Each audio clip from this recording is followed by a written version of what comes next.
Degraus, e hoje nós estamos terminando, que usamos como pano de fundo e embasamento o livro do profeta Jonas, que é um livro tão pequenininho, é 4 capítulos, e hoje nós estaremos no último capítulo, que é o capítulo 4.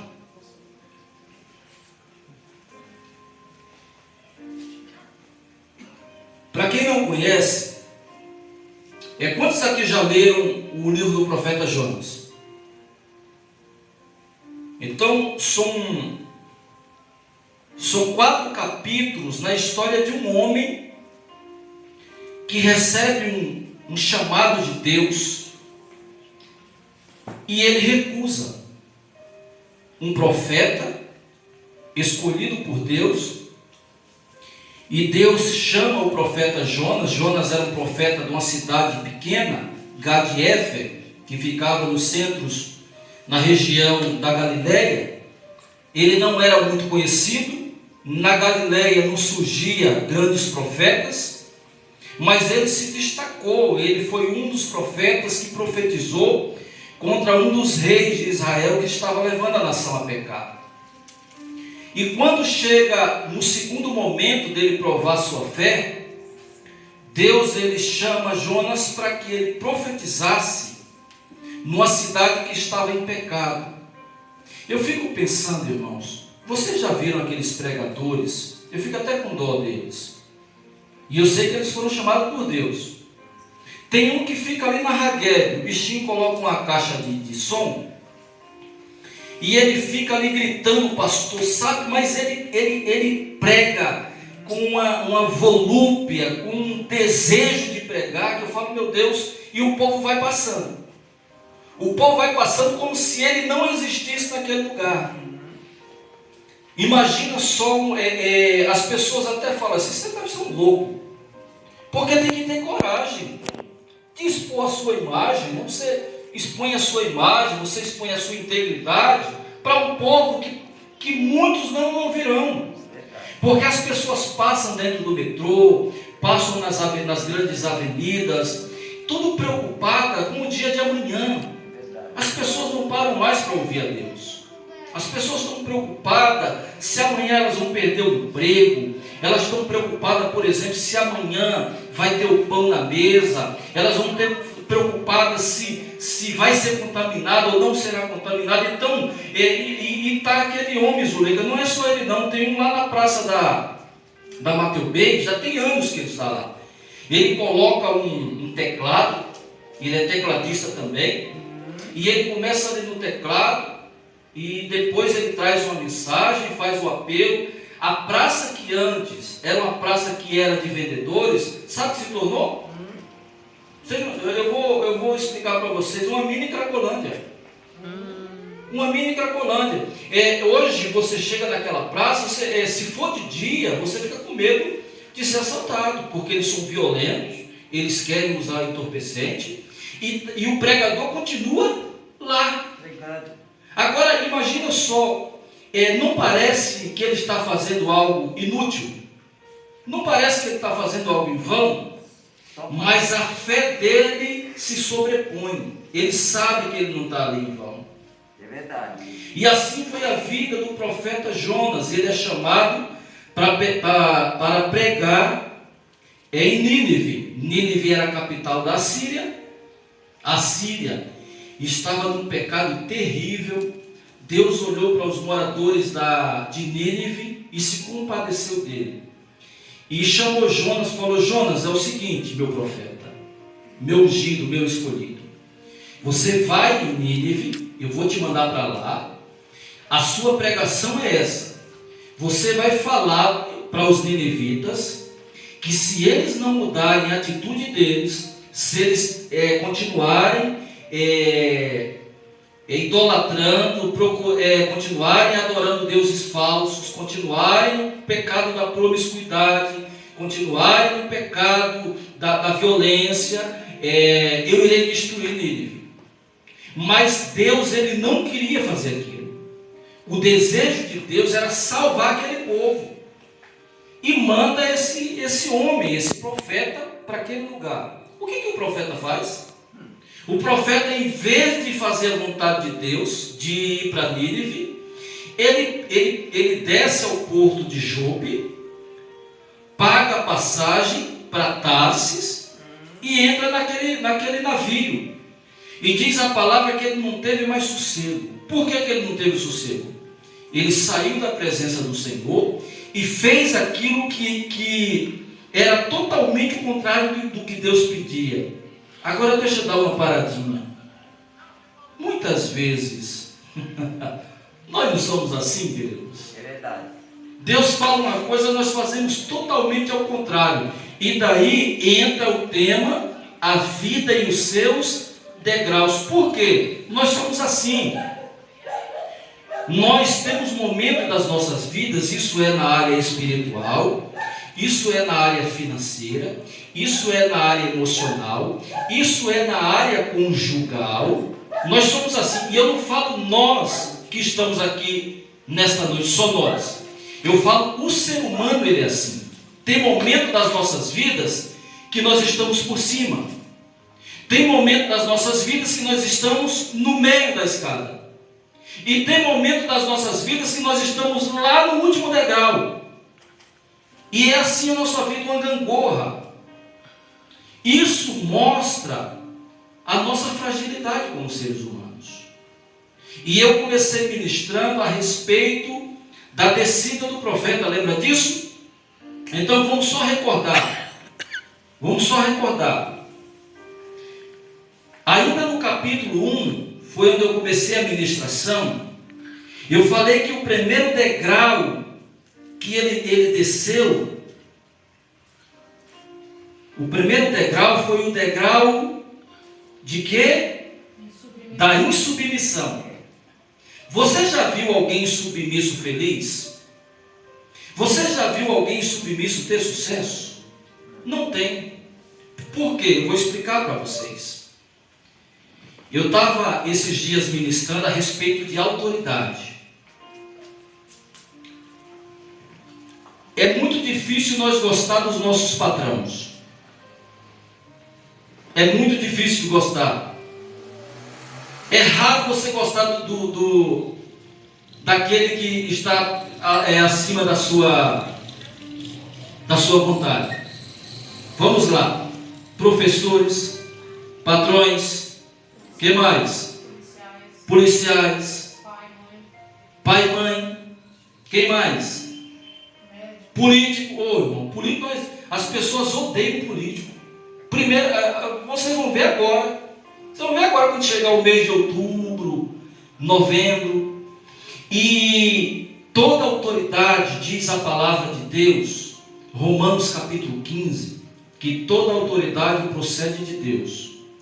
Quando eu não sou obediente a uma autoridade, eu peco diretamente contra Deus, independente de quem seja. Todos nós aqui que estamos aqui nessa noite, nós temos experiência dos nossos pais falar: filho, não faz isso, olha, aquela menina não é para você. Aquele moço, filho, eu vou te falar, eu tenho experiência. Aquele moço vai te dar trabalho. Ah, pai, mas ele é tão lindo. Quando eu olho ele, meu coração palpita. E daí nós já sabemos o final da história. Então o que acontece? O primeiro degrau que ele começa a descer, lembrando que ele sai da presença de Deus e desce até Jope. Então ele vai, olha que interessante, olha como funciona para nós. Ele sai da presença de Deus, o versículo 1, se vocês quiserem acompanhar, mas ele sai da presença de Deus e desce até Jope. E seguindo para Jope, para você ver a insubmissão dele, era para ele ir para onde? Para Tarsis, para Nínive. E ele vai para Tarsis, desobedecendo à vontade de Deus. Depois ele desce um degrau a mais, que é o segundo degrau. É chamado o degrau da omissão. Depois vocês podem ler em casa o primeiro capítulo. Ele não foi só insubmisso, ele foi omisso também. Por quê? Porque ele estava vendo que aqueles marinheiros estavam morrendo. Ele sabia porque que Deus mandou a tempestade. Mas ele continuava dormindo lá no fundo do barco, como se nada tivesse acontecendo. Irmão, o povo jogando as coisas do navio fora, para o navio ficar mais vazio, para a tempestade não virar o navio. Está lá o profeta lá no fundo do navio, dormindo. Omissão. Queridos, o pecado de omissão é um dos pecados que mais tem acabado com o nosso país. Quando você vê, por exemplo, vou trazer um exemplo muito simples. Você vê a tua vizinha, o teu vizinho apanhando. Você sabe que aquela pessoa está correndo o risco de morrer. E você fecha a boca, os ouvidos e fala: olha, não tenho nada a ver com isso. Não. A Bíblia fala que aquele que sabe fazer o mal, o bem, e não faz, peca. Então o profeta, o segundo degrau que ele começa a descer, é o degrau da omissão. Ele foi omisso. Ele poderia ter falado para aqueles marinheiros, fala: olha, tudo isso que está acontecendo é por minha causa, é porque eu desobedeci a Deus. Ele foi caladinho. O terceiro degrau é o degrau do naufrágio. O Senhor, Ele permite que aqueles homens descubram o pecado do profeta. E o profeta mesmo confessa, sabe: olha, o que está acontecendo comigo hoje, aqui nesse momento, é porque eu fugi da presença de Deus. E diz a palavra que foi necessário que aqueles marinheiros pegassem o profeta e jogassem ele no fundo do mar. Só assim Deus cessou aquela tempestade. Ele, por causa da insubmissão, ele foi para um lugar errado. Por causa da omissão, ele colocou pessoas em sua volta em perigo. Por causa dele, quase que aqueles marinheiros morrem. E por fim, ele desce no mais profundo do abismo. Queridos, eu vou falar uma frase e eu quero que vocês guardem no coração de vocês. Você só sai do fundo do poço se você entender que você só não consegue sair dele, que você precisa de alguém, que você precisa muitas vezes se humilhar. O profeta, ele chega no estágio, Zuleika, aonde ele é jogado no coração dos mares, e ali o problema estava apenas começando. Diz o capítulo 2, lá no finalzinho, que ele foi jogado na praia, no mar, e assim que ele foi jogado, um grande peixe, diz a história que foi uma baleia. A Bíblia não fala que foi uma baleia. Até nas escolinhas bíblicas tem história que fala uma baleia. Não, a Bíblia não fala que foi uma baleia, mas fala que foi um grande peixe, veio e o tragou, e ele passou 3 dias na barriga daquele peixe. Agora, irmãos, ou eu acredito que a Bíblia a palavra de Deus é uma verdade na minha vida, ou eu não acredito nesse fato. Porque é impossível que uma pessoa, um ser humano, fique 3 dias e 3 noites no ventre de um peixe. Primeiro porque, por onde ele ia respirar? Nós sabemos que no estômago tem ácido, e provavelmente esse ácido ia matá-lo, sufocá-lo. Mas diz a palavra que ele ficou vivo, intacto.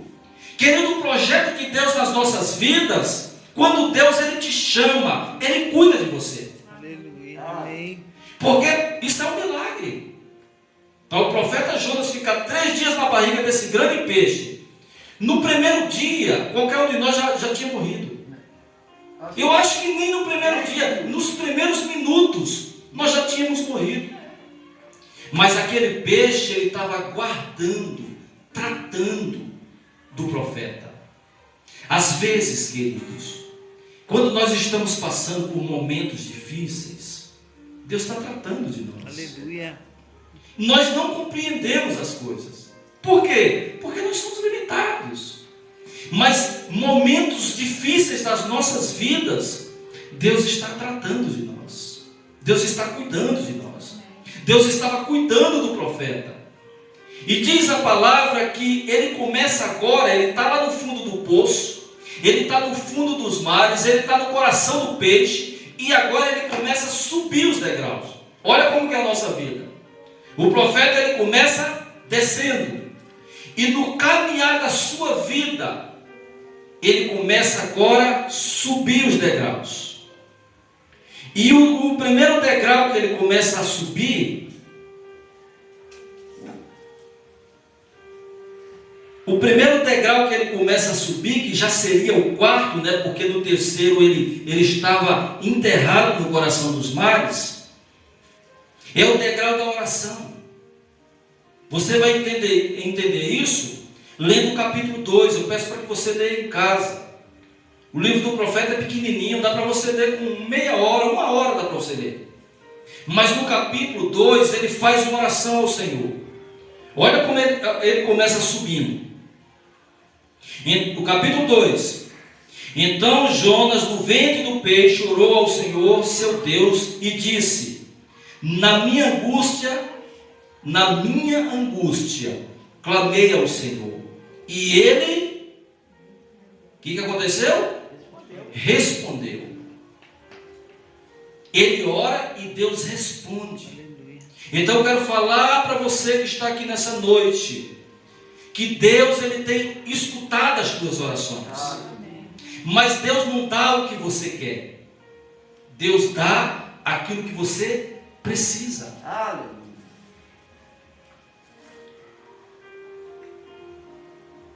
Então, o primeiro degrau de subida é a oração. O poder da oração é tão magnífico que eu nunca entrei para orar para não ter resposta de Deus. Sendo ela um não ou um sim. Porque nem todas as respostas de Deus é um sim. Tem resposta de Deus que é um não para nós. E o não de Deus para nós é tratamento. O não de Deus para nós é trazendo amadurecimento para as nossas vidas.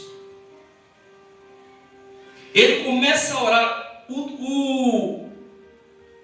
O segundo degrau que ele começa a subir é o degrau do reconhecimento. Vocês vão ver isso ainda no capítulo 2, lá no finalzinho, a partir do versículo 6. Ele reconhece a soberania de Deus. Ele reconhece que a oportunidade que Deus iria dar para ele, ele iria abraçar. Ele reconhece o poder de Deus, ele reconhece a bondade de Deus, porque se Deus não permitisse, ele não tinha saído da barriga daquele peixe com vida. E o terceiro degrau que ele começa a subir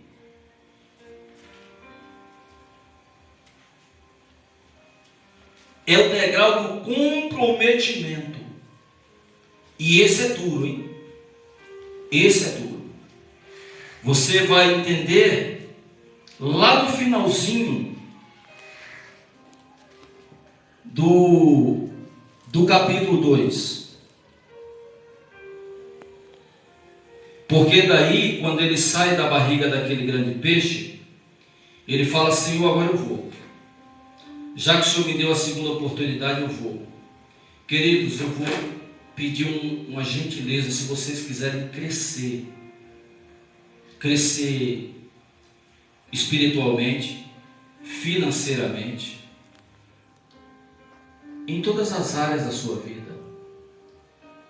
Quando você prometer algo, não só para Deus, mas para as pessoas que você ama, cumpra. Deus, ele deu a segunda oportunidade para o profeta. Deus fez com que aquele peixe vomitasse o profeta na praia, justamente de Nínive. E eu quero falar, querido, ainda do quarto degrau da subida do profeta. Eu não quero entrar no livro porque nós ainda estamos no capítulo 4. O quarto degrau foi o degrau do recomeço. Ele agora recebe a ordem de Deus e ele vai até Nínive. Para vocês terem uma ideia, Nínive era a capital da Síria na época.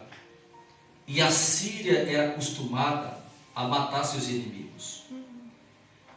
A Síria tinha um costume de matar os profetas e colocar o couro deles na cerca da cidade, que era para todo mundo entender que ali ninguém poderia pregar a palavra de Deus. E Jonas agora ele recomeça na caminhada. Uma pergunta para vocês: é mais fácil começar ou recomeçar? O recomeço, ele tem um sentimento de derrota. Só recomeça quem parou. Sim ou não? Só recomeça quem parou. Se eu for pedir para cada um de vocês levantar as mãos, para quem um dia já teve que recomeçar algum projeto, eu tenho certeza que todos nós já passamos por isso. O recomeço é duro. O recomeço é o sentimento de será que vai dar certo? E o quarto degrau na vida do profeta é o degrau do recomeço. Eu quero falar para você, não é vergonha nenhuma recomeçar. Não é demérito nenhum recomeçar. Se não deu certo, recomece. Não pare. Não pare, por mais que as circunstâncias, por mais que os muros, por mais que as dificuldades sejam grandes, se tiver que recomeçar, recomece. O quinto degrau é o degrau da submissão. O primeiro foi o da insubmissão. O quinto é o da submissão. Porque agora ele vai fazer. Agora ele está debaixo da vontade de Deus.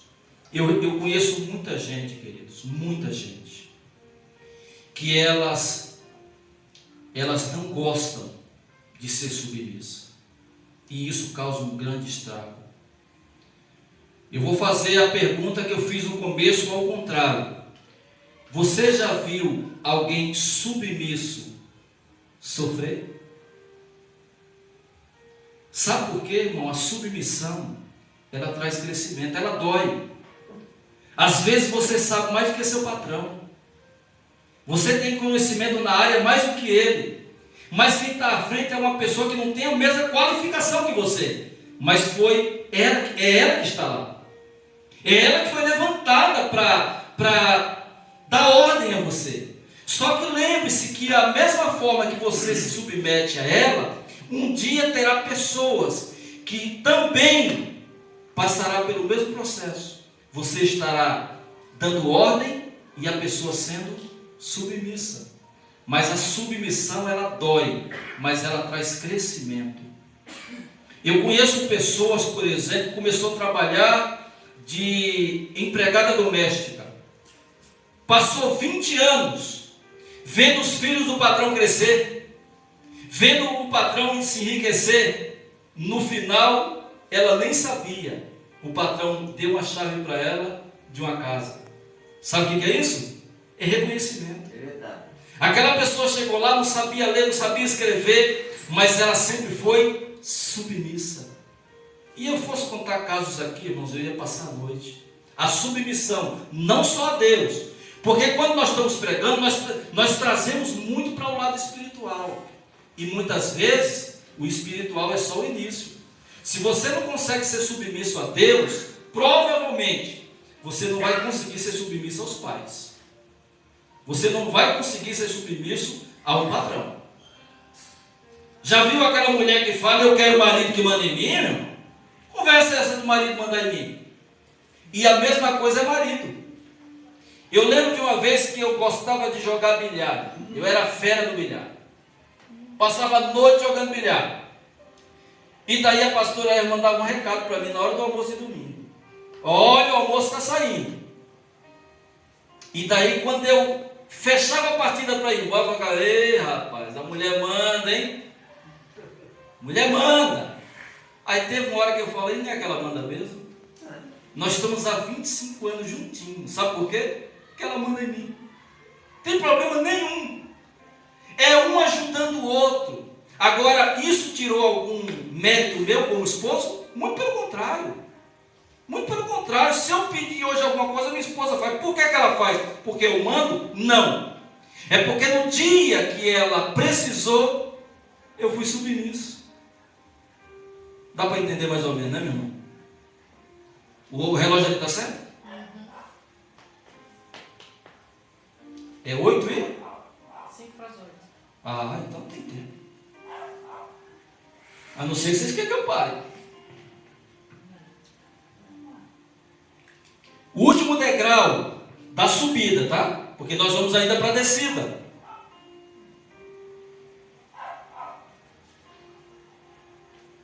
Está registrado nos últimos versículos do capítulo 3. É o degrau da transformação e arrependimento. Agora já não é mais o profeta. Já não é mais o profeta. A pregação do profeta era o seguinte: se vocês não parar de pecar, em 40 dias, Deus destruirá Nínive. E diz a palavra que essa pregação tão simples mudou o coração do povo. No primeiro dia, o povo entrou no jejum. No segundo dia, o rei ficou sabendo, desceu do trono, se vestiu de pano de saco e foi também para o jejum.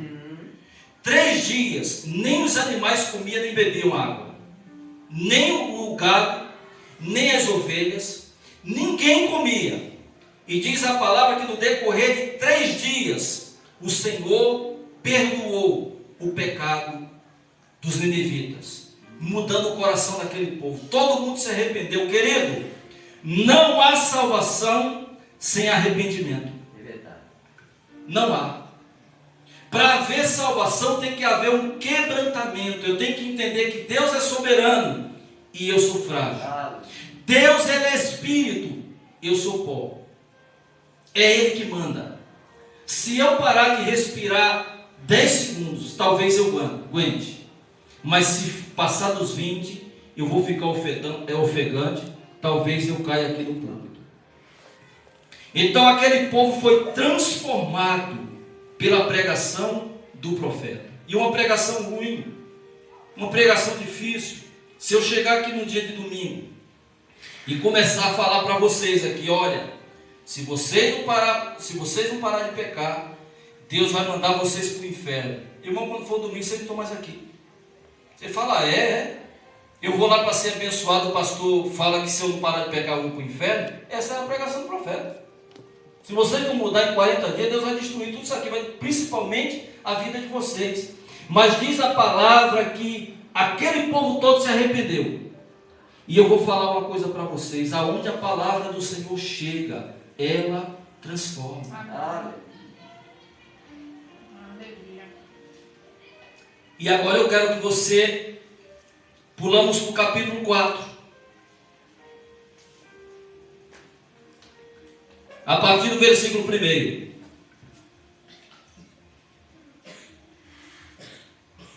Posso ler? Amém.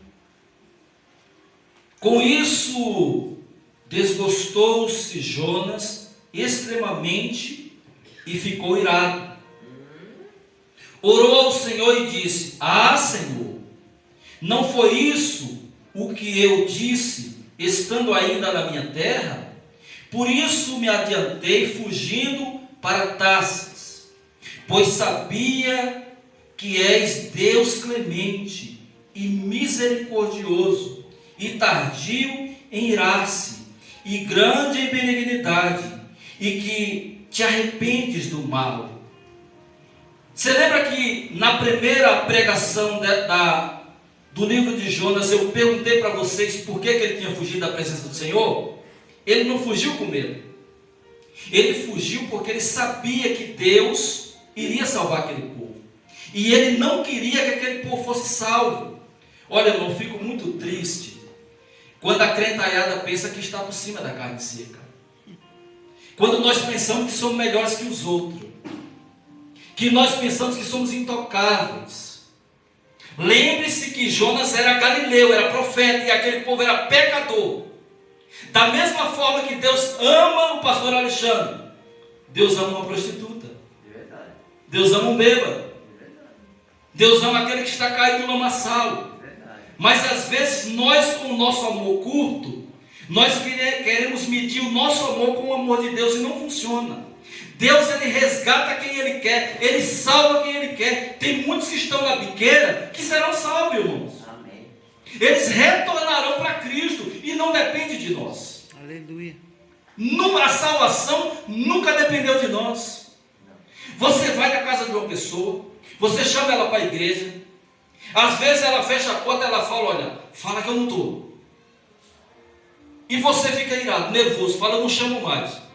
Daqui a alguns anos, você encontra que essa pessoa está com uma Bíblia debaixo do braço. Você fala: meu Deus, eu fui tantas vezes na casa dessa pessoa, ela não queria saber de Deus, e hoje ela está mais crente que eu. Sabe o que é isso? É que Deus trabalha no tempo dele, não depende de nós. Não depende de nós. O profeta não queria. O profeta não queria que o povo de Nínive fosse salvo. E eu fico, irmão, às vezes nós somos tão preconceituosos. Aquele padrão de santidade que não come um bolo na casa de um espírita. Que não come um bolo na casa de uma pessoa da Umbanda. Como se nós fôssemos melhor que alguém. Como se nosso padrão de santidade estivesse acima. Muito pelo contrário. Há uns anos atrás, quando o pastor chegava para fazer um crediário, ele era sentado no banco e tomar um café. Hoje, quando se fala com o pastor, o povo fecha as portas. Porque a igreja está tão negligente que a santidade facial não funciona. Era assim o profeta Jonas.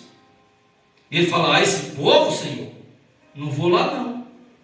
Então o que acontece? Ele não vai pregar, ele foge da presença de Deus, porque ele não queria a salvação do povo. Agora, irmão, nós temos vizinho chato? Nós temos parente chato? Nós temos pessoas insuportáveis? O mesmo amor que Deus tem por você, tem por elas. Tá bom? O mesmo amor. Mas vamos para... Ele fala que Deus é clemente, misericordioso, tardio em graça e grande em benignidade. Versículo 3. Peço-te, pois, ó Senhor, tira a minha vida. Olha o drama.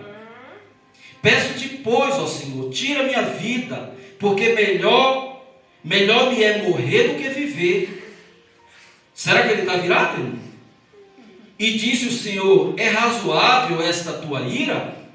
Então Jonas saiu da cidade e assentou-se ao oriente da mesma, e ali fez uma enramada e repousou debaixo dela à sombra, até ver o que aconteceria na cidade. E ele ficava assim, batendo assim com a mão: esse povo será destruído, esse povo será destruído, Deus vai matá-lo, Deus vai matá-lo. Ficou lá esperando. E aqui, irmão, ele começa a descer. Lembra que ele estava lá em cima? Lembra que o tema é os degraus da vida, a vida e os seus degraus? Eu não comecei falando, faz pouco tempo que eu falei que ele estava lá em cima. Agora ele começa a descer de novo, irmão. Eita, profeta para dar trabalho. Ele começa a descer de novo. E o primeiro degrau que ele começa a descer, que daí já entra no 7º, é o degrau da ira, irmão. Diz a palavra que ele ficou irado, em extremo. Ele não ficou só irado, ele ficou nervoso, decepcionado. Agora, irmão, vocês sabiam que a maioria das mortes que acontecem no trânsito de São Paulo, as pessoas que cometem homicídio não eram assassinas? Não eram. Mas elas ficaram tão iradas que tomaram uma decisão errada. A ira, irmão, ela precede a queda. Você quer ver o exemplo? O exemplo está em Gênesis. Vamos correr lá para Gênesis. O primeiro homicídio que existiu na face da terra. Dois irmãos,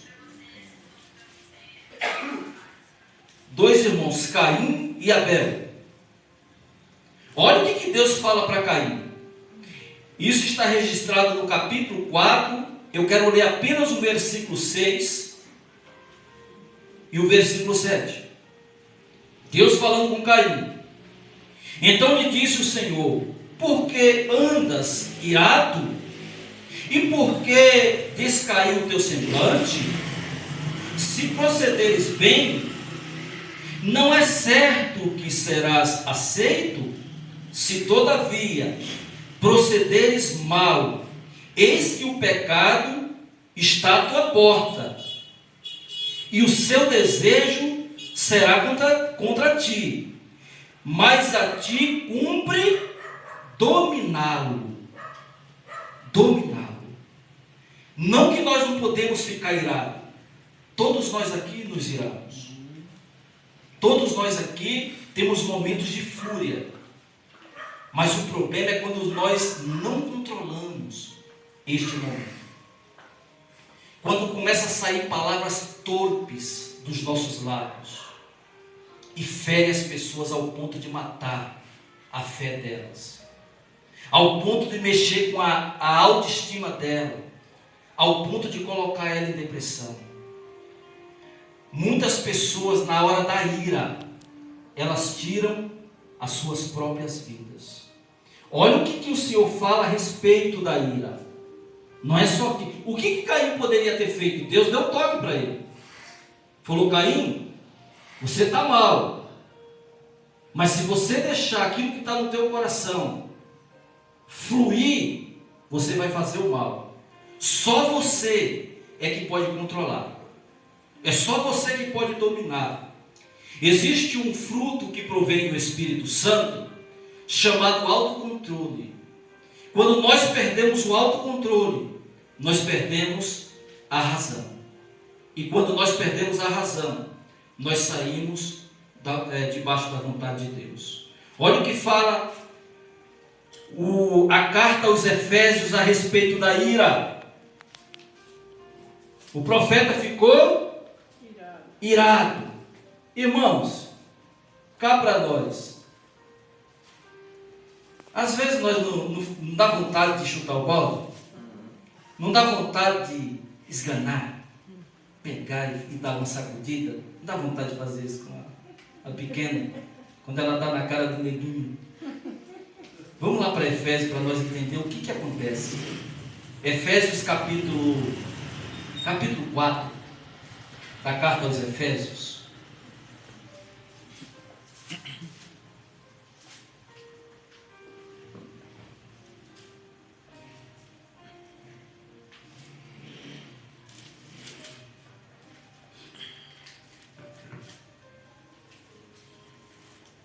Capítulo 4,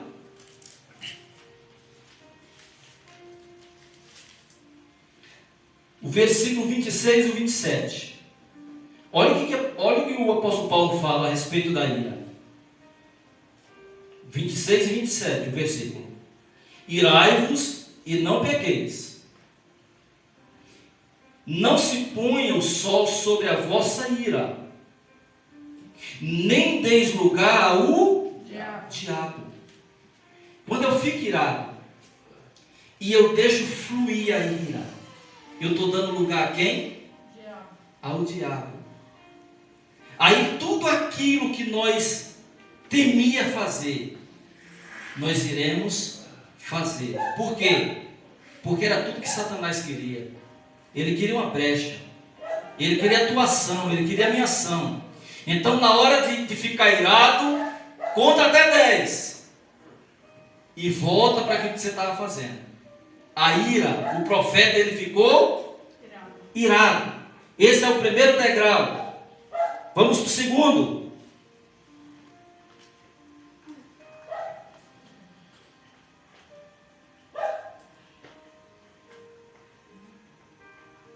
Nós vamos ler do versículo 2 ao versículo 5.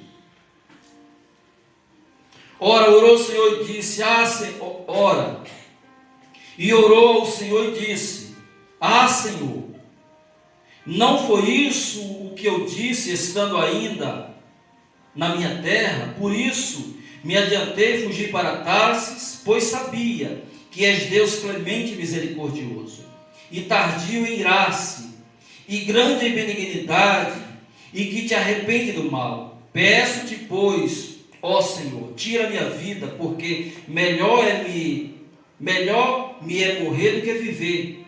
E disse o Senhor: é razoável essa tua ira? Então Jonas saiu da cidade e assentou-se ao oriente da mesma, e ali fez um enramado e repousou debaixo dela, à sombra, até ver o que iria acontecer. Segundo degrau, e aquele despenca, irmão. Isso aqui é um perigo, hein? É o degrau do egoísmo. Quando nós somos egoístas, quando pensamos só no nosso umbigo. O profeta aqui não estava pensando na salvação daquele povo. Ele só estava pensando nele. Ele só estava pensando no povo de Israel. O egoísmo, irmão, ele é um sentimento maligno. A pessoa que é egoísta, ela não consegue ter paz. Ela quer tudo para ela. Ela, por exemplo, se ela ficar sabendo que a irmã Rose comprou o carro, também só pode pagar em 60 vezes. Quero ver quando começar a atrasar primeiro. Aí compra uma roupa nova, olha, comprou, o negócio está difícil, só vive comprando roupa nova. Isso é egoísmo. E o egoísmo é um sentimento maligno. Você só pensa em você, você se torna uma pessoa egocêntrica. E a base do Evangelho é totalmente o contrário disso. Jesus, ele falou que se nós realmente queremos fazer a vontade dele, começamos a visitar aqueles que estão presos, aqueles que estão sem coberta para dormir, aqueles que estão sem alimento. O egoísmo, ele só retém. O egoísmo não distribui. O egoísmo, ele só retém, ele só quer. É um sentimento que, olha, é só para a minha barriga, é só para o meu ventre. O profeta, e olha, isso era um homem de Deus. Será que na igreja tem pessoa assim? Será que no nosso meio tem pessoa egoísta? Irmão, eu estou começando a ficar com medo desse povo. Porque o profeta, ele demonstra aqui uma imaturidade. Senhor, eu sabia, olha, eu estava aqui pensando nos meus botões, quando eu estava lá na Galileia, eu sabia que o Senhor ia fazer isso. Quer dizer, nós somos salvos, e as pessoas também não podem, meu irmão? Nós somos abençoados, e as pessoas não têm esse direito? Era para ser o contrário. Eu ver a irmã Andresa sendo próspera e falar graças a Deus, fazer uma festa, abraçá-la, bater palma, mas não é isso que acontece. No meio da nossa família, irmão, está assim, nas festinhas de churrasco, o egoísmo. Sabe, irmão, nós temos que mudar. Se realmente nós somos cristãos verdadeiros e genuínos, vamos analisar a vida do profeta. A nossa vida, querido, ela é uma escada cheia de degraus. Isso são nas 4 áreas da nossa vida. Sabe, irmão, tem horas que você está bonzinho e você é acometido de um mal, e você fala: Senhor, eu não tinha problema de pressão alta e hoje eu tenho. Eu não tinha esse problema. Não, você não tinha nada e agora você tem. Mas da mesma forma que eles entraram, eles vão embora. Amém. Amém. Sabe, irmão, às vezes a vida financeira está uma pindaíba. E você pensa em vender alguma coisa, você fala: meu Deus, eu vou ter que abrir mão de alguma coisa aqui. E tem hora, irmão, que você está por cima da carne seca. Você vai olhar na conta, tem lá umas quirelas para gastar, para comer uma pizza. E assim é a nossa vida. E não é só nós da classe média, da classe baixa. Vocês pensam que rico não sofre? Rico sofre mais que nós, porque eles têm medo de perder o que tem. E nós não temos medo não, porque às vezes nós não temos nada. Nós não temos nada. E as pessoas que têm, irmão, são piores que nós. São mesquinhas. Sabe, irmão, tem uma pessoa que foi trabalhar na casa de um ricão, e quando chegou lá, sabe o que era o almoço? Carne moída. E a pessoa falou: se for para eu comer essa carne moída aqui, eu como meu frango que eu deixei na geladeira em casa. Sabe, irmão, quanto mais as pessoas têm, mais elas vão se diminuindo, se apegando nas coisas que estão nesse mundo. O último degrau, querido, Nós iremos ler do capítulo 6 ao capítulo 11. É o terceiro e o último. Do capítulo 4, nós iremos ler do versículo 6 ao versículo 11. Então fez o Senhor Deus nascer uma planta que subia por cima de Jonas, para que fizesse sombra sobre a sua cabeça, a fim de o livrar do seu desconforto. Jonas, pois, se alegrou em extremo. Quer dizer, no versículo 1, ele ficou nervosinho, né? Ficou irado. E agora está vindo sombra sobre a sua cabeça, ele começa a se alegrar. Se alegrou em extremo por causa da planta. Mas Deus, no dia seguinte, ao subir da alva, enviou um verme, o qual feriu a planta e esta se secou. Então, nascendo o sol, Deus mandou um vento calmoso oriental. O sol bateu na cabeça de Jonas, de maneira que desfalecia. Pelo que pediu para si de novo, irmão. Pelo que pediu para si a morte, dizendo: melhor me é morrer do que viver. Irmão, que cara manhoso. Sabe, irmão, toda hora ele estava depressivo. Olha, irmão, se você acha que não tem crente com depressão, tem aqui o exemplo de um. Pedindo a morte, irmão. A pessoa para pedir a morte, graças a Deus, graças a Deus, que Deus é misericordioso. É verdade. Nós não sabemos orar, nós não sabemos pedir, nós temos esse sentimento de egoísmo ainda, nós temos esses momentos de ira, e quando nós entendemos essas coisas, que a nossa vida tem altos e baixos, fica melhor de servir a Deus.